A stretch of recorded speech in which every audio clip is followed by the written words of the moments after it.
It's Kevin C. Mason from Jack Monkey Games. I'm taking a break from working on Invoke. And, oh yeah, I shaved my head. Today's topic is, what is your job as a GM? And anytime that I see or hear this conversation going on the internet, it comes with prepackaged trolls. And I say prepackaged trolls because I see the same ones all the time. And they're extraordinarily angry. Like crazy angry. Like someone get a bag of holding filled with acid kind of angry troll kind of thing.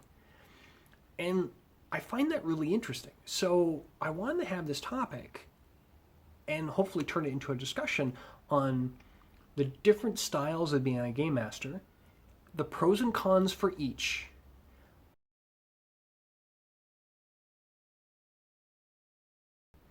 Okay, so the first camp we're going to be talking about is that the GM is the rules advocate, or they're the advocate for the rules. And part of their job is to know the rules backwards and forwards and make appropriate judgment calls on the rules as they come up.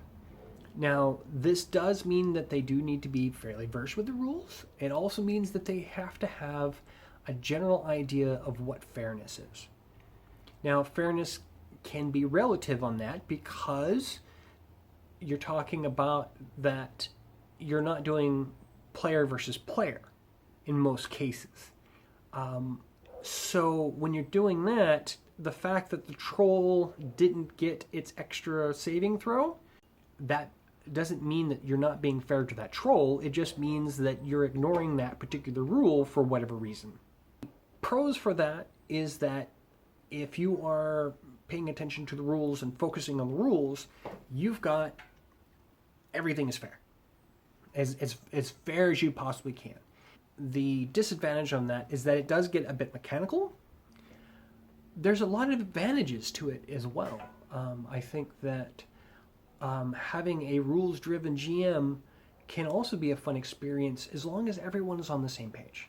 I've noticed that anything that threatens the GM's power tends to be a bit of a butthurt thing, where I find that players or game masters that are only about the rules tend to also forget about storyline and about the players having fun. In fact, in most cases where the players are not having fun, usually there's a rules-driven game master behind the screen.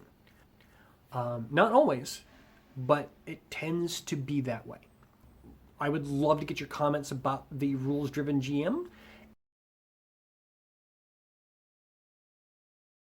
Okay, the second one we're going to be talking about is the story-driven GM.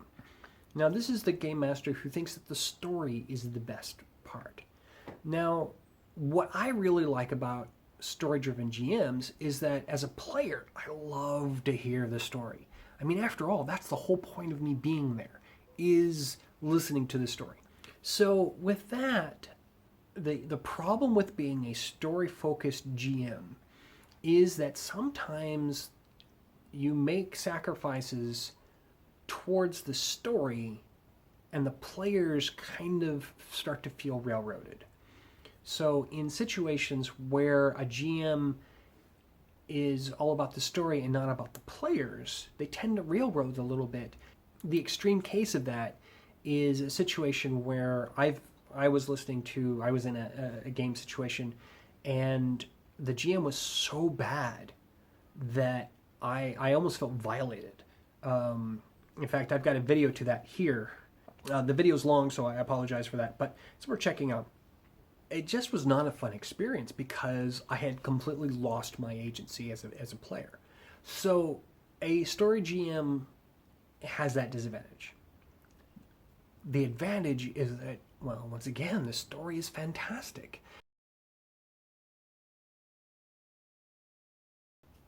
Okay, and the last one is the kind of like the host-driven GM.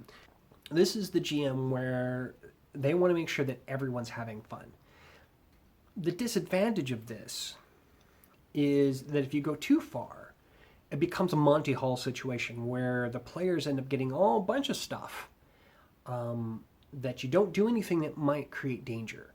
You don't do anything that might infringe on the party, and sometimes it gets a bit sandboxy, or too sandboxy. I don't mind a sandbox game, but sometimes it gets too much. Sometimes the GM in this case is not willing to make those hard calls. It can actually ruin the game. I have been in a game like that where we started off with everything, and the GM was trying to make everyone happy. And so any time that we encountered something, it was like more loot than we could carry. The problem is that the power creep was so fast that he had a hard time finding things for us to fight. So it got to the point where we would roll initiative, and first hit from the fighter, half the villains were dead, and leaving almost nothing for the mage to do. That was me. So even though we had everything, it just became more about the stats.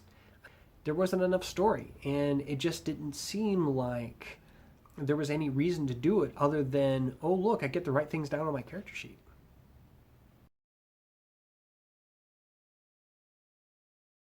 It comes down to balance. As a GM, you should have balance. You should work with the rules. You should make sure that you've got a great story.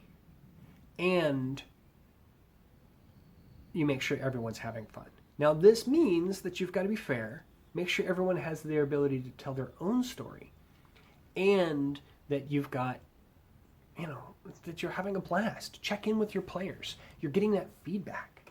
And I think that if you focus in on all three of those and try to find a balance, as a GM, you're going to do fine. Here's where the trolls come in. Now, you have to make sure that everyone else is having fun, and that you're not there to show off. You're not there to tell your story or to dictate rules to everyone. Because as a GM, that's not why we're there. We have our friends around the table. So why would you be a dick to them? If you want to have a point where you can talk uninterrupted, you should get a YouTube channel. Find that balance. And it's going to be something you're going to be working on as a GM for a very long time. I know that I myself have been in all three of those camps. And I think that I finally reached that balance, because at this point now I have to actually break up my game group, because running 12 people in Shadowrun is kind of tough. So I've had to break it up. I've had to break them up into different groups. And I guess I'm doing something right. Now, I'm not the end-all be-all. In fact, I can barely quantify what I'm doing. But as a game master, maybe you can. So leave a comment in the video and let me know what you think. Okay, in other news, we are currently working on the Jack Monkey Games website. We've had to move our hosting, so the website is currently down, but you will be able to go to jackmonkeygames.com and check it out. We've got a section for videos, we've got role versus role tips, we've got game mastering tips, and we've got a section for the new game Invoke, which should be coming out in August of 2017.